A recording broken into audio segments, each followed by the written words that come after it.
Good afternoon, Prime Minister Lee and President Ruto. This is Keyang from Lianhe Zaobao, Singapore. I have a question on the new areas of collaboration between the two countries, and in particular on climate action.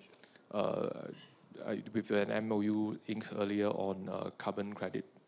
Would you like to comment how will the two countries actually move forward and on issues that face the mankind, both on bilateral and multilateral forums, and what is your vision of what can be achieved by the two countries? Thank you.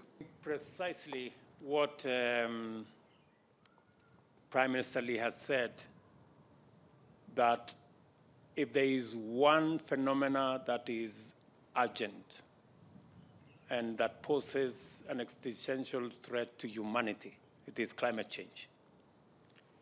And the MOU we have signed today speaks to some of the solutions that will inform our action towards solving global warming and every country meeting their nationally determined contributions.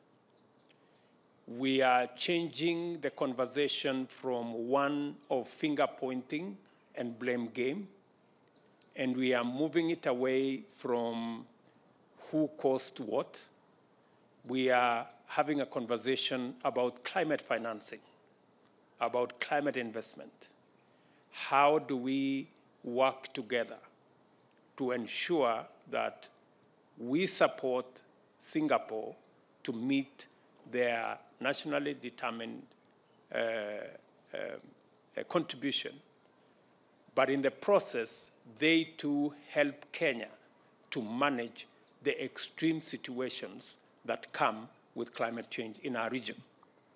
So the carbon trading market is an answer to climate financing and climate investment.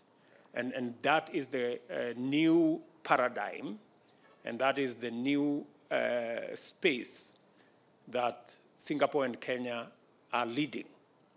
Just for the record, 25% of all carbon trading going on in Africa today happens in Kenya. So we are already a leader in the space of carbon trading.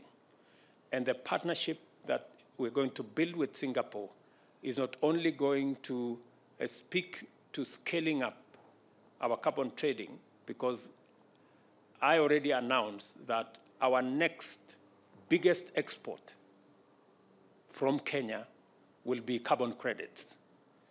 We are concluding the legislation around that particular aspect in the next month or so. I will be speaking to members of parliament to explain to them the opportunity that exists for our country in the space of carbon trading, so that we can work with countries like Singapore and others in the space of carbon credit and carbon trading. So that's the new language for the future, especially in the context of climate change.